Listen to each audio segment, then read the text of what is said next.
This podcast is funded by Ted Dintersmith, the executive producer of the acclaimed film Most Likely to Succeed, and the author of the best-selling book What School Could Be.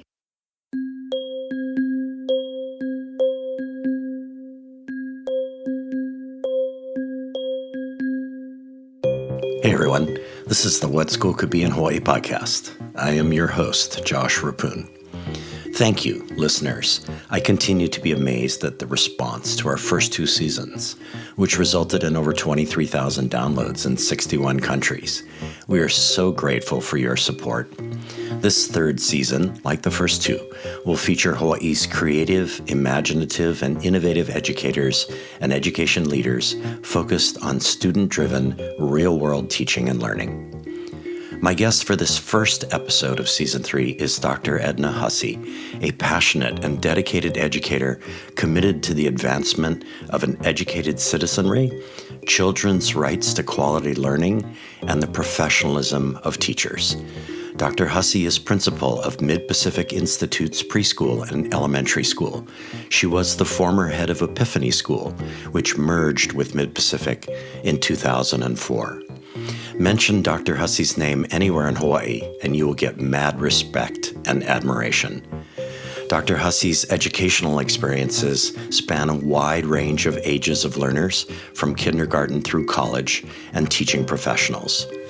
She launched Hawaii's first Reggio Emilia-inspired preschool at Mid-Pacific in 2005.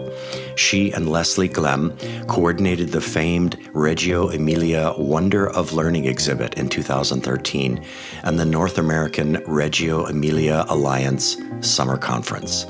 She earned her doctorate in education as a member of the first University of Hawaii at Manoa cohort in professional education practice.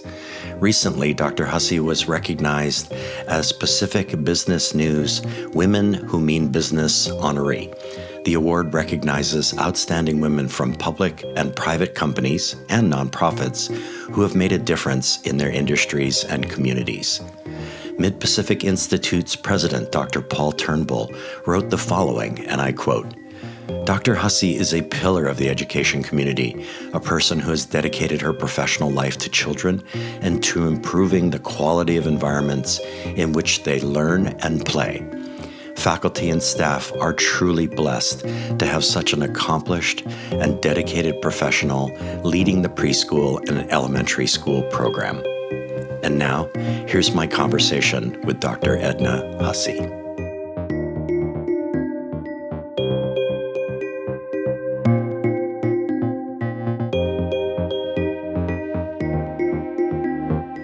Edna, welcome to the What School Could Be in Hawaii podcast. Thanks for having me, Josh. So Edna, in December of 2020, last year, you wrote a column in the Honolulu Star-Advertiser titled "Keiki Need Each Other to Grow and Develop." So I have two questions drawn from your op-ed. So question number one is, for those who don't know, describe the Reggio Emilia way of learning.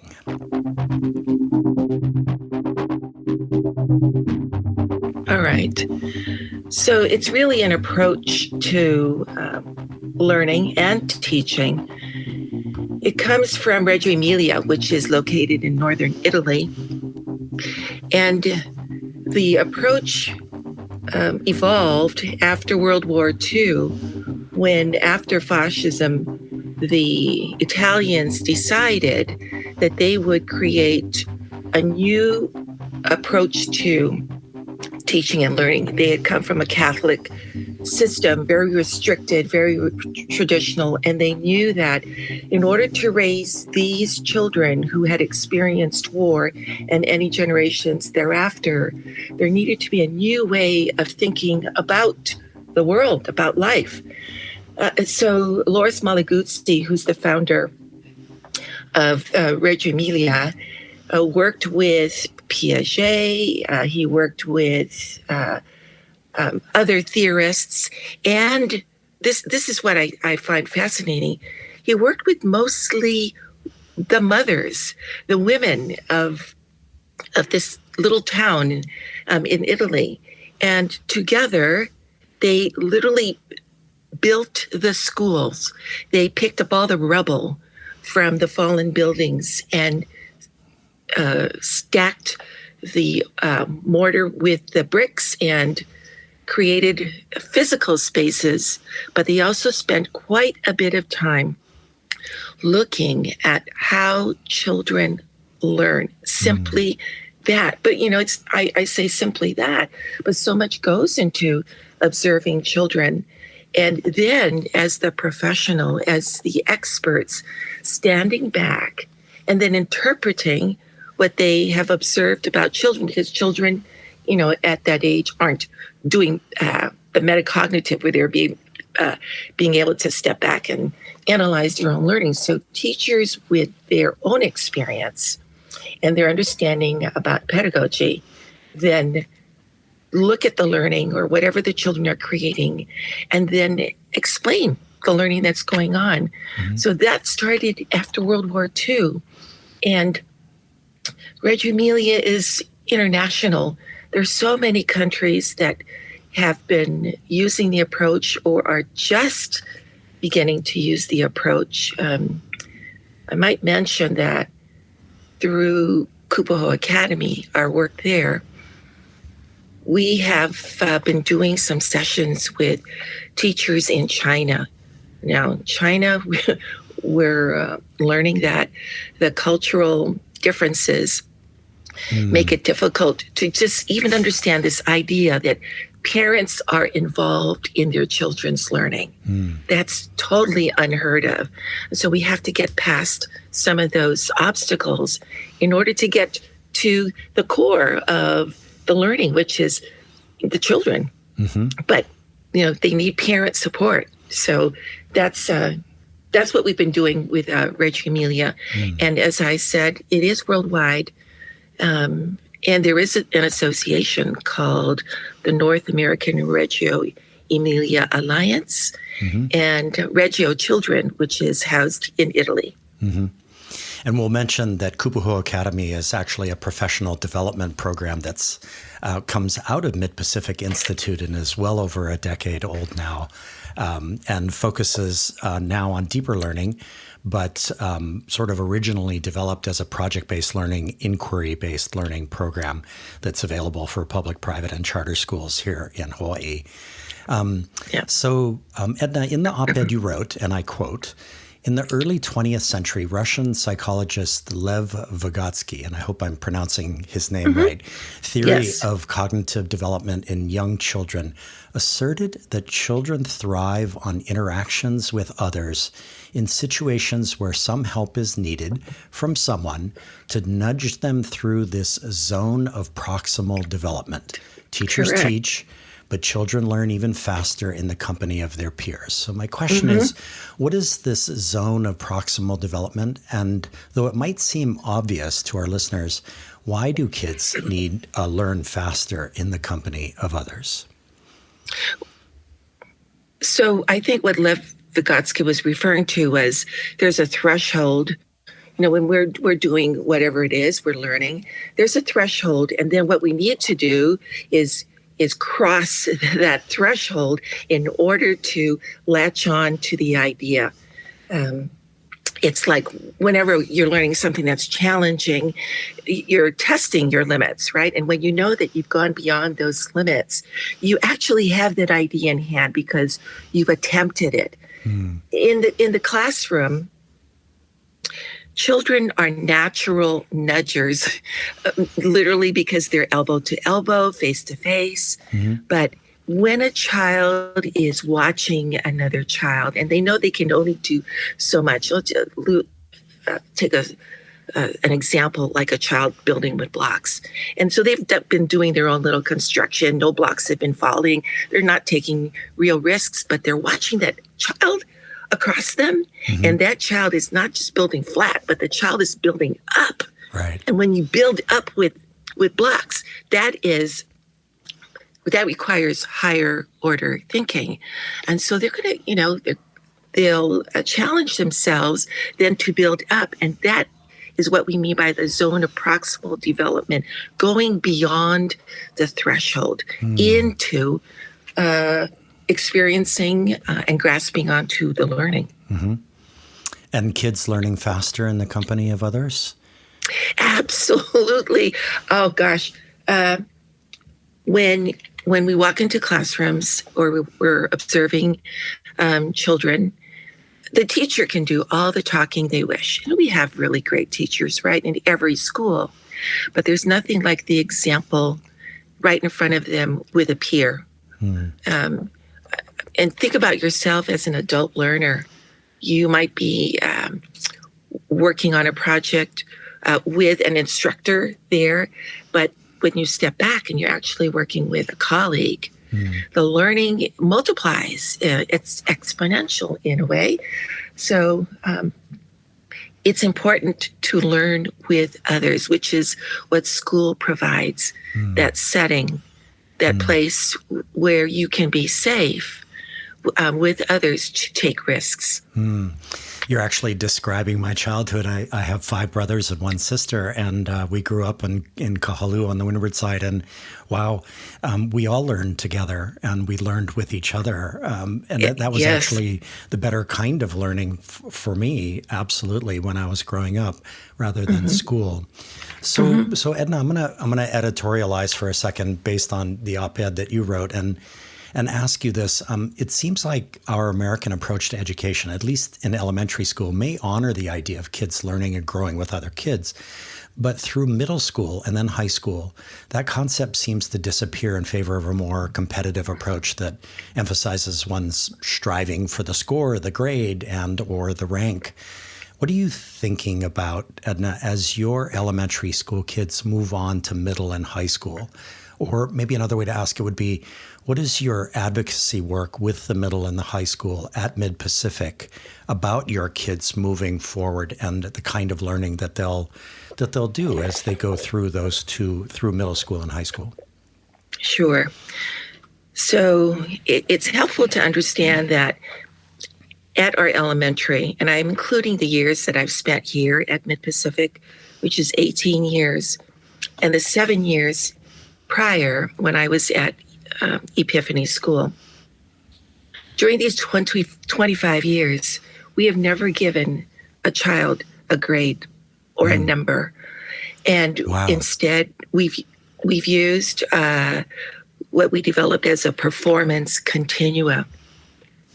And this continua describes the criteria that we're looking for, but with the notion that learning occurs over time. So it's not going to happen maybe in first grade, but we anticipate that the learning will deepen and grow come second grade or even third grade. So we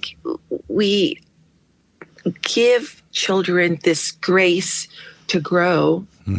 Again, now remember all of this other zone of proximal development is going on and everything else that we do in the classroom.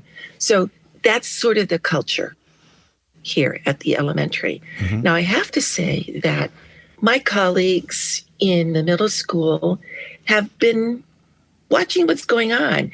Our children in the 5th grade move into 6th grade and 7th and so forth. And one of the things that the principal has told me was, Edna, we can kind of tell which kids, we can tell which kids are coming from the elementary. And I said, well, what are you looking for? And he says, you have the kids who, they always ask the questions. They persevere. They don't give up. They find alternative ways of approaching a problem. They work well together. Now those 4 things that I've just mentioned has to do with deeper learning. And so I think my colleagues are onto that.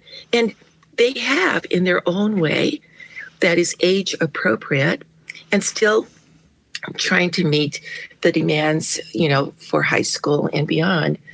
They are incorporating that in their own teaching approaches. I believe they have made changes in the reporting system to parents. Some changes have been made there to include a little bit of narrative, in fact. So those are positive changes that help the students who are moving from our elementary into middle school. And we hear back from the children, of course, in middle school, and they're enjoying middle school life. There's tons of collaboration. There are many projects, which is what feeds their souls as learners. What a marvelous idea that your elementary school kids are like little change agents moving up into the middle school and impacting how middle school happens at Mid-Pacific. That's a neat idea. That's a great, thank you very much for that. A testament to your elementary school. So, Edna, from your resume, I learned that you were a writing assessment coordinator and researcher at the University of Hawaii Manoa Writing Program from 1993 to 97. And at the time, you were responsible for coordinating writing assessment projects in the university's writing intensive program, meeting with high school administrators to explain assessment efforts, planning and conducting workshops and research projects, et cetera. So this is going to be sort of a magic wand question and perhaps a 10,000-foot level policy strategy / leadership question. So what do our private, public, and charter schools need to do to graduate a high percentage of skilled writers and communicators? Like, what moves the needle towards that goal in your experience at this point? Okay, well, this is a big one, and It is a big question. I'm going to try to pull what comes to mind about some of the basics.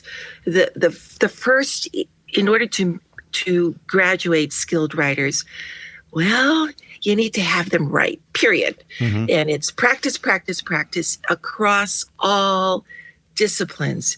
So the view that many people have is that writing is polished, right? It goes through drafts and revisions. It gets a grade and all of that. But that's not writing. Writing is thinking. Josh, I don't know if when you do your work that not all of it is verbal. There are times that you do need to sit at your laptop or open up a journal and do some thinking. Well, that's because writing is thinking.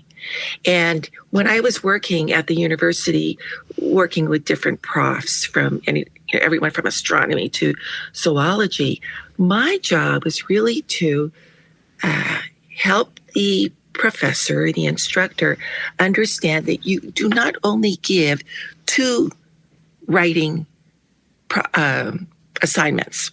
You need to give them multiple assignments because all of those different entries into a journal or short free writes, whatever it is, gets the students to thinking in the discipline. And in the discipline, there are specific criteria.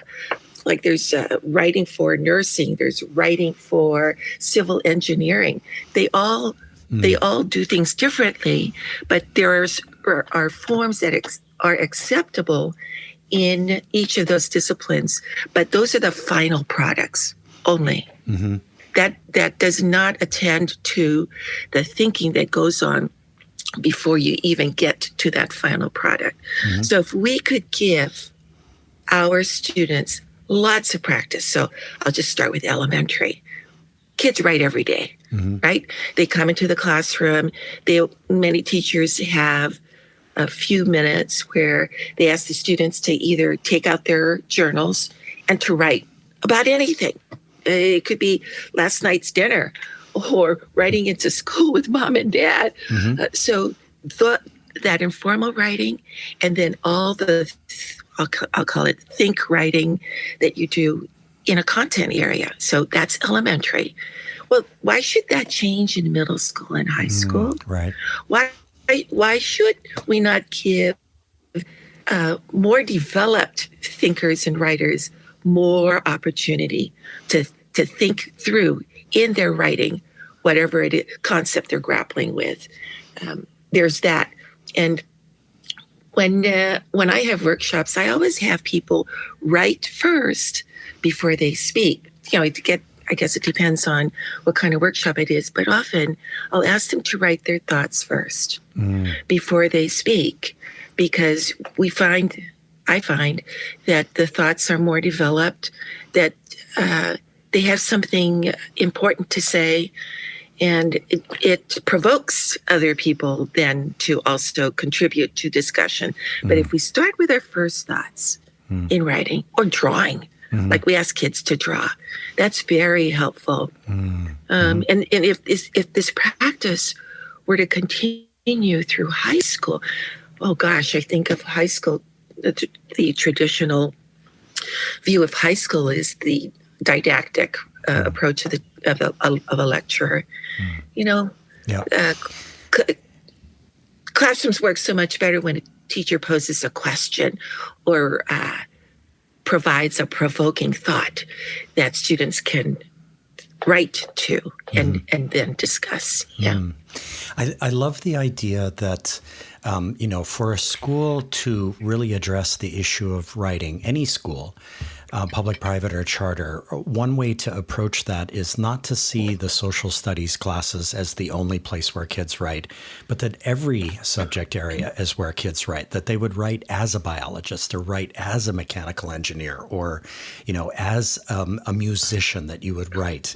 Yes. And then the more you write, the more you write in those areas, the broader your range becomes as a writer. That's a really neat idea. But I have a follow-up, though, related to the love of writing. So I've heard in other interviews, Edna, with educators and education leaders, that the secret sauce to graduating skilled writers is guiding kids towards a love of writing. And I wonder what you think about this. Like, you can lead a horse to water, but you can't make it drink. Like, where does a love for writing come from?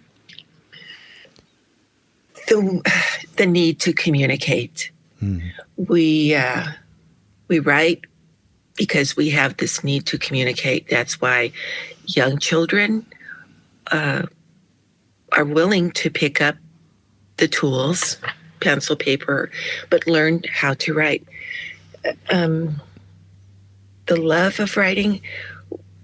So once we impose grades, once we impose evaluations on writing, then we're saying to children, your thinking, you cannot make any errors in your thinking because it's going to be graded. And boy, that's the best way to squash any love of writing. It's the same thing for reading, right? Once we impose too early this notion of evaluating something, then you take the love of anything away. It could be block building, Lego, painting, skating, whatever it might be. We stay with something and we love it because there's no one standing behind our back, breathing down our shoulders and correcting us. Or judging us. Or judging, right? So the difference I see is with coaching, right? So when you're coaching a student with soccer, you allow that child to run and play, and then you step off to the side and you'll give the soccer player some tips, some recommendations on how to place their foot or what angle they should be kicking the ball into the goal. So that's different. There's not an evaluation going on. There is the sense of, here, let me support you, let me guide you, which is different from, let me give you a grade on this. Wow. So I have chicken skin right now. I'm just thinking about my own experience as a kid in school. Oh, yeah. And that I was constantly judged through these grades, and that my love of writing actually came because of all of the writing that I did with my mother at home. And she never graded anything. It was just the process of writing. Right. So that's a wonderful thing. I want to come at this literacy and writing question from a different angle, though. Hawaii Parent Magazine is about to publish an article you wrote titled "The Need for a New Literacy." And after reading it, I mean, wow, Edna, I've already shared that article with a number of people in my network. Wow. After reading it, I had a dozen questions for you, but I have to limit myself today to just two. So first, you ring a very, very clear warning bell about the impact of earlier is better, quote unquote, approach to literacy. So what do you mean by this? What is your concern and why? Well, if we look at the developmental growth of children and their cognitive abilities, and take a look at what earlier is better means. So earlier is better looks like this, right? We have children who at age 2 are listening to tapes, learning their alphabets, or it's providing young children those workbooks that you find at the supermarket, right? And you tell your child to complete a number of sheets in the workbook. But we're doing that so much earlier when children have not yet made the connection about the symbols, the numerals, the alphabets, and what that means, what that represents. They're not there yet. And gosh, there are tons of studies, none of which I can quote right now, but they've been done by many countries. I think of New Zealand, for example, which has a high literacy rate. They don't even have their children begin to read until age 7. 7. And we do that much earlier here in the United States. So there's something to be said about providing children the tools when they are developmentally ready. Otherwise, as research has shown, when too early, it backfires when a child is entering 2nd grade, for example, or 3rd grade. There are those studies already where that child has reached his or her limit and it flattens their trajectory to improvement, stalemates for a long time. So why are we doing that to children when it's really not natural to give them a workbook or to have them make that one-to-one correspondence? It's unnatural. And I would imagine that any love of literacy is plateauing at the same time as well, right? Absolutely. So in your article, you articulate a vision for a new literacy that you call, quote unquote, reading the world. And I confess, Edna, my geeky education heart soared when I read this. So please explain what you mean by reading the world and what parents and teachers can do to help coach kids to read the world. Sure. So I want to attribute that phrase to the director of the Monroe Writing Program at the time, Tom Hilgers. So if Tom happens to hear this, I want Tom to know that when he used that in his own presentations, it just stuck with me. And that's 20 some odd years ago. Now, what I've come to understand now using that phrase is what we're experiencing now as a citizenry. And it doesn't matter what country, but let's call ourselves citizens. And what we're finding is that teaching children to read and write isn't enough because we have scores of millions of children who have graduated already and they're citizens. But when we look at what's going on in the world in the past 10 years, our citizens have not been making informed decisions. They have not been open to seeing different perspectives. They're not understanding how to read each other's behavior in social situations. And so they jump to conclusions and often very damaging conclusions. So the reading the world has to do with going beyond teaching children to read letter for letter, number for number. They have to learn how to read each other. the social, emotional situations every single person is involved in, every single human being. And that is the text. You've got the written text, but the text is always the person in front of you. How do you read their facial expressions? And now it's so much harder to read a facial expression when you're just trying to figure out what the alphabet of the eye is, right? What does the upturned eyebrow? So all of that is so important into moving ourselves past any obstacles. So it's even observations. How many of us really take time to observe, not just people, but observe the immediate spaces that we're in?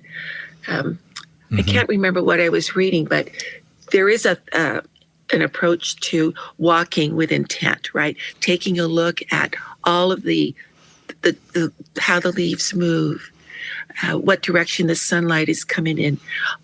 All of that is part of our literate environment and how we need to view the world. But more so, raising children and having them understand, or having ourselves understand, that beyond reading and writing, which we can always get, it's how do we develop individuals who are empathic. The world is devoid, of populations of people who understand, who strive to listen. Oh, just listening is another skill. You and I are carefully listening to each other right now in this podcast, but we're in situations every single day where we're talking with people. So this is what I mean by not just reading the word, but reading the world. Right. That's awesome. And what really jumped out also from your article, which is about to be published, is the idea that the more that we immerse kids in experiential learning, in making and designing and doing and building and observing and creating, the more they develop those reading the world skills. And they do that in collaboration, as we talked about earlier, with other children as well. One of the Reggio principles here is that you have the parent as the primary teacher, right? And then you've got the classroom teacher, but the environment is the third teacher. So then we talk about the environment of the classroom, but the environment outside the classroom as another teacher that you need to interact with and be able to read, right? Right. That's awesome. So, hey everyone, let's take a minute to reintroduce today's guest. Dr. Edna Hussey is the principal of the elementary school at Mid-Pacific Institute, responsible for oversight of curriculum, instruction, and assessments of students and professional learning for faculty and staff. So, Edna, I want to shift gears a little bit to focus on your faculty at your elementary school.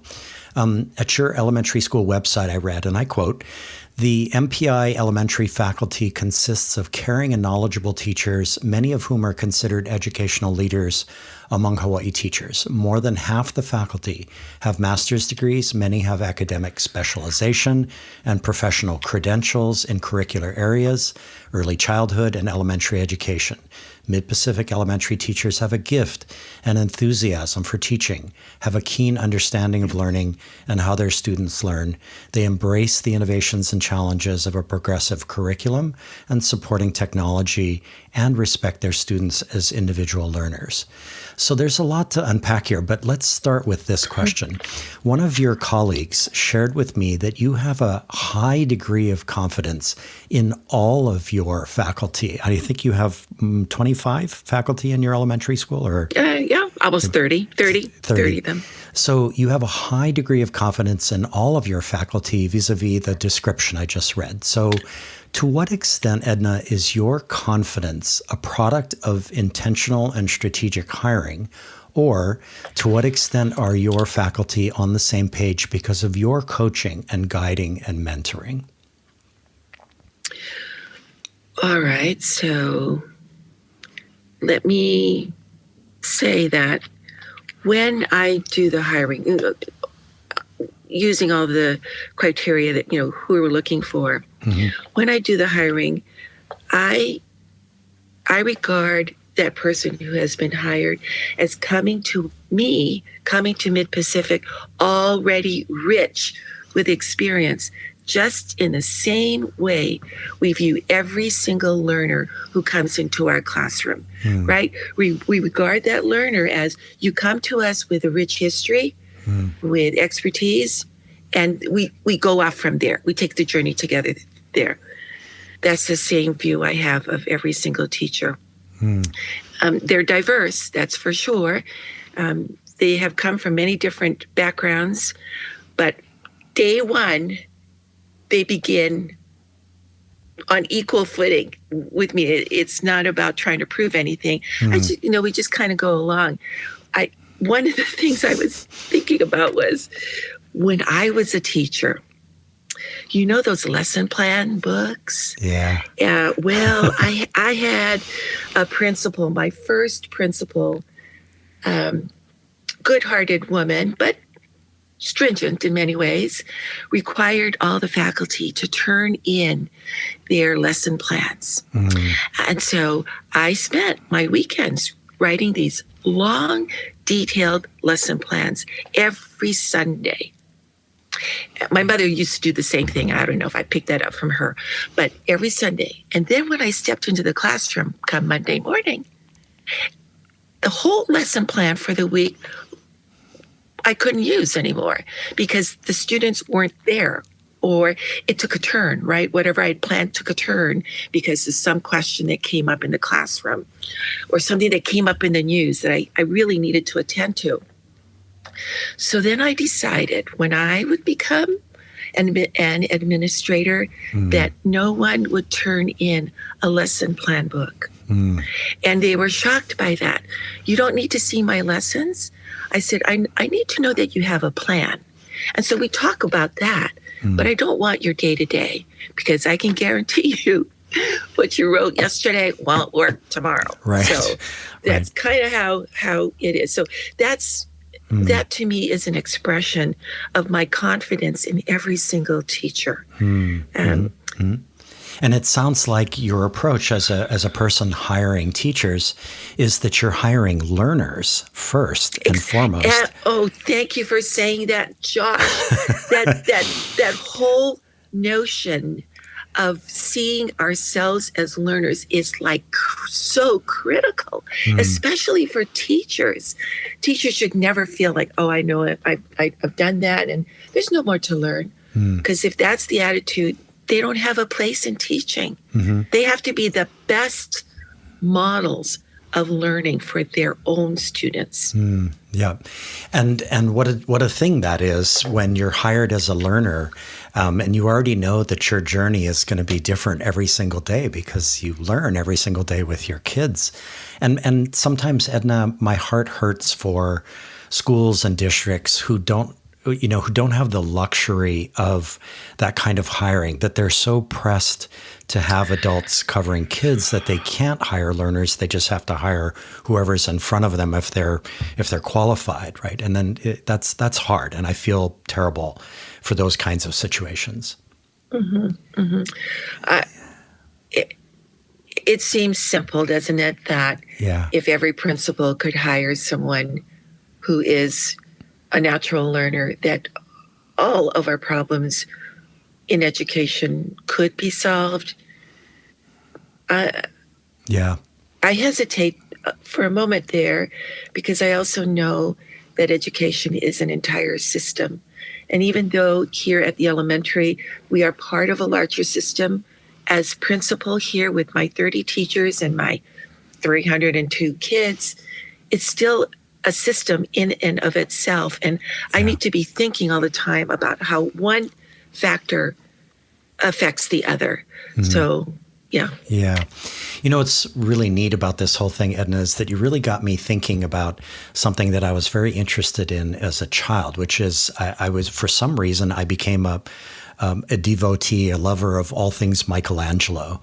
And there is this apocryphal story about Michelangelo, the sculptor, that he wasn't just chiseling marble, he was releasing people from the block. And and as I was working on today's interview, I started thinking of you, to what extent as a leader that you shape your faculty, and to what extent are you just releasing what's already in the marble already with the system that you have put in place. It was a pretty neat idea. Well, I'm sort of stuck with the phrase there, releasing from the block, only because in a moment, I remember the image of Michelangelo's David in Italy. Boy, he definitely released the spirit of mankind in that sculpture. But I like to think that it's both. It's a yes and, because I still need to do my thing as a principal, right? Right. So, and still have to do that. Yeah. And yes, so we work on balancing what the teachers are really great at, and they're definitely innovative and creative.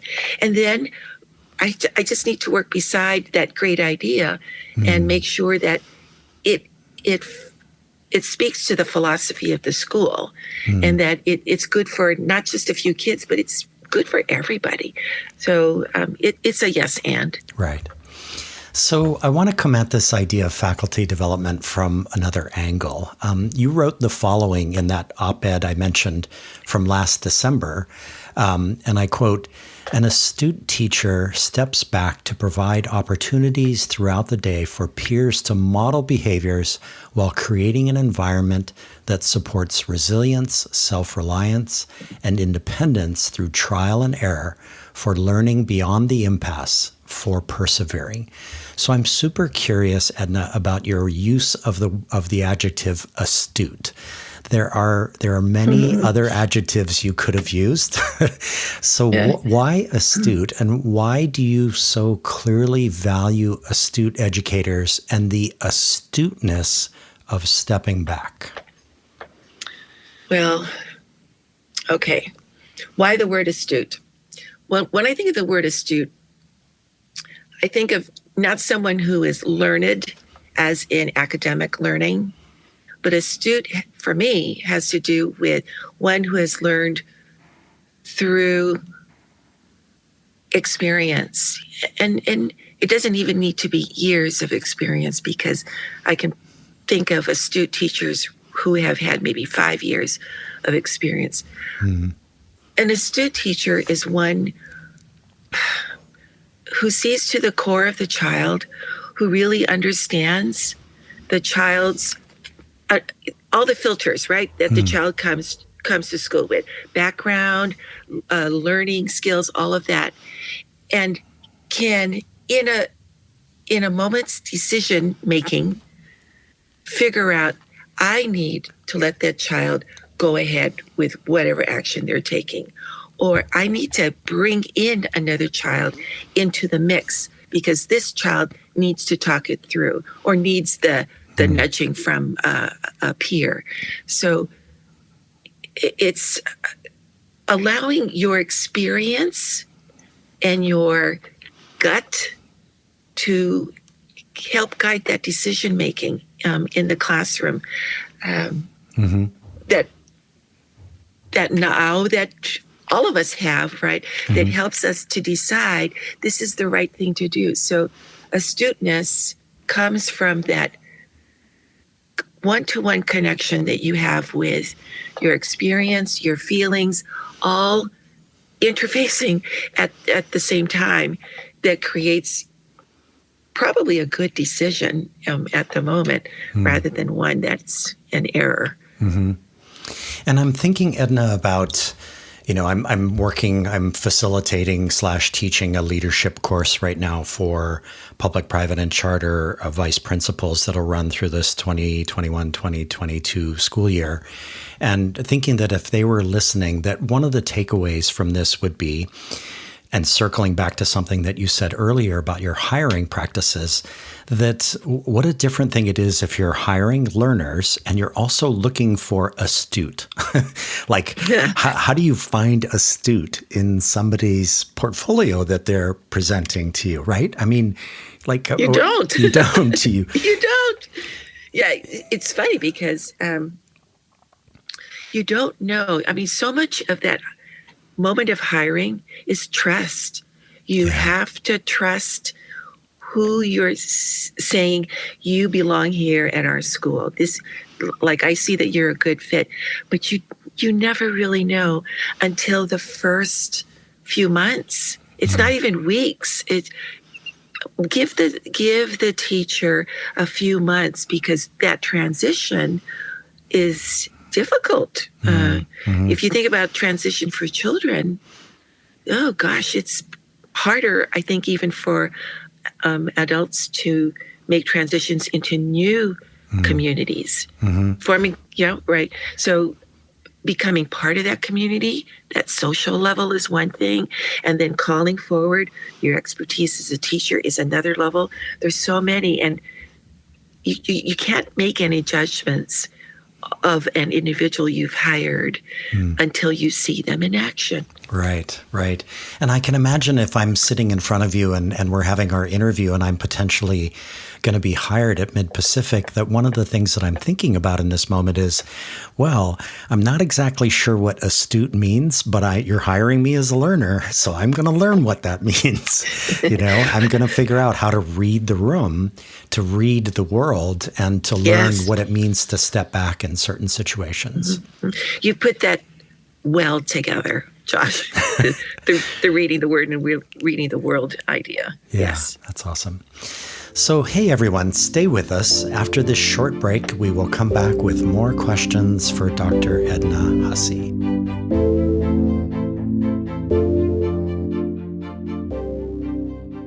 This is Guy Kawasaki. If you want to learn how to be a remarkable person, please check out my podcast, Remarkable People. I interview people like Roy Yamaguchi, Margaret Atwood, Jane Goodall, Stephen Wolfram, Steven Pinker, Ariana Huffington, and Steve Wozniak. The point of the podcast is to help you become a little bit more remarkable. To learn more, go to remarkablepeople.com. Thank you. Daniel Gilad is a sound engineer and music producer that has been working in the industry for over a decade. Music for me is about creating relationships through sound. Each piece of music has its own personality, quality, and design. It is a reflection of the artist's soul and a small window to their story. Daniel has provided services for live sound, studio production, mixing, and mastering to some of Hawaii's finest artists. It is my job to be able to translate it and shape it to be shared with the world. Traveling the globe has exposed Daniel to a variety of music, cultures, and relationships. He brings this breadth of perspectives and experiences to his craft and has worked in many different genres, including folk, rock, hip-hop, world, pop, sound healing, and meditation. Contact Daniel at dgsoundcreations.com to learn more about how he can help you with your next creative project. dgsoundcreations.com for all of your audio production needs. I am pleased and honored to provide post-production services to What School Could Be in Hawaii podcast. Hi, friends. Toy Hirschman here from the Entre Ed Talk podcast. I am super excited to support the What School Could Be in Hawaii podcast hosted by none other than the amazing Josh Rappoon. And I also want to give a big shout out to all of the incredible educators in Hawaii who are doing unreal things in the entrepreneurship and design-based thinking spaces.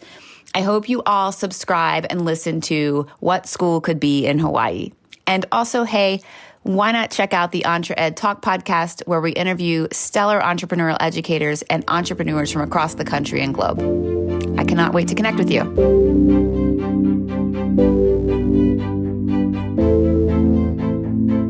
Hey everyone, this is the What School Could Be in Hawaii podcast, and we are back with Dr. Edna Hussey, the elementary school principal at Mid-Pacific Institute on the island of Oahu. So Edna, you have what's called a principals blog, which you use to keep your community informed and as a platform to share your thinking. On September 11th of this year, you published a blog titled This is Deeper Learning, from which I want to ask a couple of brief questions. In your blog, you referenced your teachers' blogs, which prompts me to ask, given all the things educators and education leaders pack into their days, why spend time on blogging? Oh, I have to chuckle because 25 years ago, when I thought of this, I was inspired actually by an administrator, local administrator. What she would do was write letters to the parents. I think it might have been once a week. And I thought, wow, you can write these letters on top of everything else. And she was sharing like little tidbits about school life and teachers and students. And I valued them. And I just thought, gosh, if I ever get to be an administrator, one of the things I'm going to do is write these blogs, which I have been doing since 2000 maybe. Anyway. Wow. And because I could see the benefit for me, I thought, what if I had the teachers write blogs? And the reason is this. Teachers are powerful, right? Parents listen to the teachers. But so much of what goes on in the classroom is not visible. I mean, we could put video cameras, that kind of stuff. But so much of the teacher's thinking is not made visible.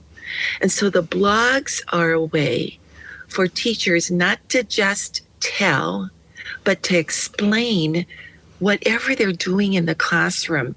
So for teachers who are much more comfortable with this idea now, and I could take any teacher and look at their archives and see their growth and development as thinkers, as learners, as teachers, because they are taking many more risks now in their blogs to explain what they understand is really the learning.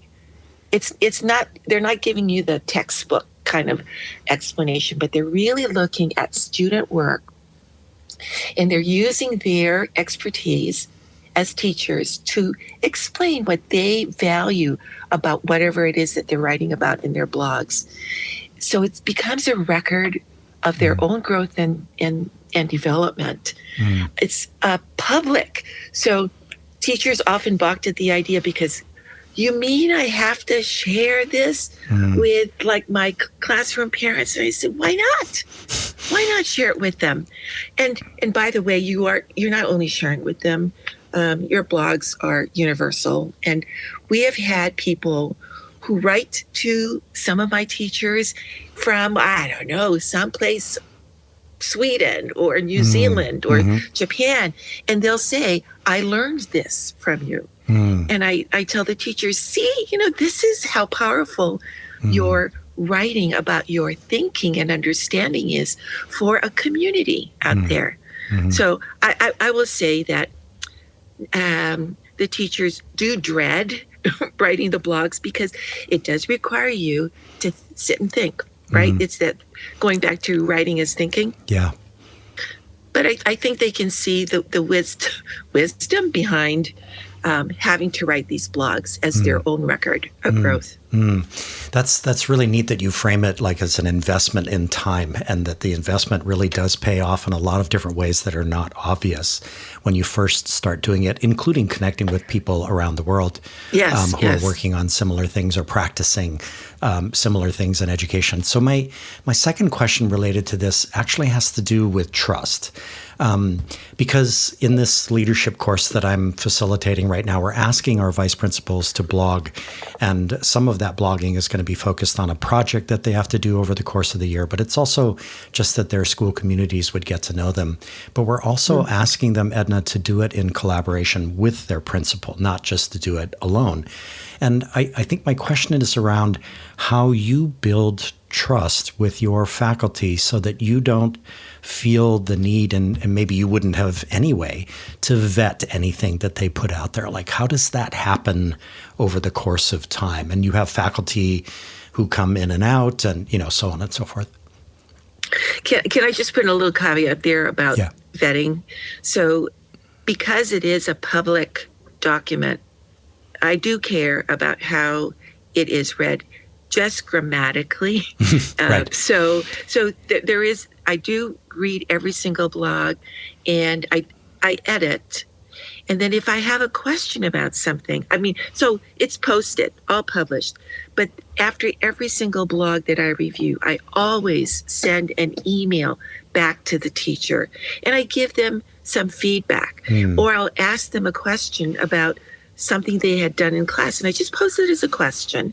And then sometimes they'll respond to me in another email, or they'll say, "And can you come see this in my classroom?" So it's really an invitation. That's how I see it. So, so building trust with your faculty is that's part of the process with them. Absolutely, I have to. I have to trust that they know what they're doing, and I do, because they're teachers here. But I also trust that in any of what might be missteps, and because we always make missteps day to day, that even in those missteps, they can recoup. They can step back and say, I didn't do this that well, or I didn't write about this that well, whatever it might be, but I can improve on it, which is the reason I give them the feedback to their blogs. Josh, the simple thing is, everything that we do needs to be based on trust. But trust doesn't come just like packaged with a bow. Yeah, it's a working through relationships. That's what we have to do. And much in the way that an editor of a magazine builds trust with his or her journalists, you are doing that as well. You act in a professional capacity with them. On the one hand, you've got their backs because they're publishing, publicly, and you're there and to support them. But on the other hand, you're helping to shape their writing and to make sure that what's getting put out there is really the public face of the school. So that's it. I just love that idea. And as we go forward in this leadership course that I'm facilitating, we're actually employing a blogging coach. She's a longtime public school principal who blogged. Her name is Jan Iwase. And she was blogging since back in 2012. And so I love that idea that the end product of all of that work is a building of trust with your faculty. Absolutely. Which is wonderful. So Edna, we're coming down to the end here. There are so many things that I wanted to ask you about, but I want to close with this. Last November, I released my second documentary film titled The Innovation Playlist, which is an outgrowth of Ted Dintersmith's film Most Likely to Succeed in his book, What School Could Be. And one of the playlists that I featured is called Portrait of a Graduate. And that section in the film shows how Molokai High School built a movement, if you will, around the concept that the entire Molokai community deserved to have input on what constitutes a Molokai graduate. So as I prepped for this interview today with you, I watched a 2-minute talk you gave, which was on Mid-Pacific's YouTube channel, about a small, but at least to me, a wondrous tweak you and your faculty carried out related to what you call your learner profile. And that tweak was to change the language of the profile for the elementary school from adult speak to kid speak. So why and what impact did this seemingly small change have on your elementary community? In other words, from what deeper place did that tweak, that change come from? What was the problem that your team set out to solve related to this learner profile? Well, the learner profile is supposed to be used by the children to help them determine what parts of their learning they can select that meets one of the traits from the learner profile, because it then goes into their digital portfolio. And if they don't understand what the criteria is, then they can't do the rest of the work, right? It's not meaningful work. So we're working with children. We decided to view the learner profile from their perspective, using language that's used daily in the classroom, so then they can make the connections. Oh yeah, this is what it means to reflect on my own growth, because we write reflections at the end of class or whatever it might be. It seemed like a no-brainer for us to do when we're working with children, to allow the criteria to speak directly to them, so it's usable and meaningful for their own learning. Mm-hmm. And it really jumped out at me that, let me put it this way. A couple of years ago, I found in a box all of my grade reports and comments from my time when I was at Punahou School in middle school and high school. And I realized I had a real epiphany in that moment that this was a conversation happening between adults and that I had no part in it. Yes. And what you've done here is you've said, wait, the kids are supposed to be at the center of this process. That's right. So let's change the language of the learner profile so that it's their language, so they can be a part of it. Correct. Yes. And so what was the process that you and your faculty used, like literally the nitty-gritty, to design and build your elementary school learner profile? Over many meetings, I allowed the teachers to take the perspective of the child in their classroom, so it was kindergarten through 5th grade, and to craft language that they knew the kids would understand. So we went through several iterations of it, threw them up took one profile trait one by one, and we just went through editing. And then we thought, now, how would my student in the 3rd grade understand this? What selections might they make? So we kind of thought it all the way through. And so we've been using this learner profile now for 2-3 years. We made a revision. We changed it. Oh, the first iteration of it was were these verbs, and we thought, verbs are good, right? They're active, but it didn't work with the kids. Yeah. So then we changed it around to something much more concrete, and the students have been able to better select items, but the teachers can now sit, like I've seen the kindergarten teachers take one profile trait and they kind of talk about it a lot, and they ask the kids, now, what can you pull from your work that shows that you have a growth mindset? And they're not talking only about math. They're not only talking about writing. They're looking across all the content areas. So it could be PE. It could be character ed. Any one of those classes would show that you have a growth mindset. Wow. So that's what we've been doing with it. That's just such a wonderful way to bring this episode to a close, that in effect what you're talking about here is that the child, as he or she moves up through the middle school and on into high school and graduates, is the owner of the learner profile. And that it's their construction, it's their design, it's their development as they go forward. And they could look at that and go, yep, I'm all of those, which is wonderful. That's a really wonderful idea, Edna. Oh, thank you, Josh. Thank you. So Dr. Edna Hussey, thank you so much for being on the podcast today. I appreciate all that you're doing at Mid-Pacific Elementary School. And also really appreciate getting to know you over the years through your work with Dr. Mark Hines and Kupuho Academy, as you have helped so many teachers across the state and education leaders understand really what school could be. So I appreciate you, and I appreciate this time today.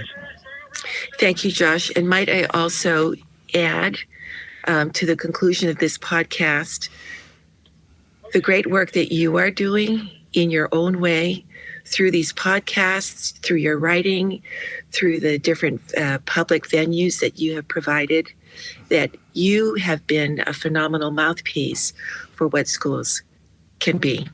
Thank you, Edna. I appreciate that. Stay safe, and I hope that you have a great rest of your day. You too. Aloha. Aloha. This podcast is inspired by the book, What School Could Be. Please join the global What School Could Be virtual online community by going to community.whatschoolcouldbe.org or by downloading the What School Could Be app from your favorite app store. Support these episodes with remarkable, innovative, and imaginative educators and education leaders by giving us your own rating and writing us a review at your favorite podcast store. The What School Could Be in Hawaii podcast is brought to you by Josh Rapun Productions. Your host is me, Josh Rapun. My editor, show consultant, and sound engineer is Daniel Gilad at DG Sound Creations.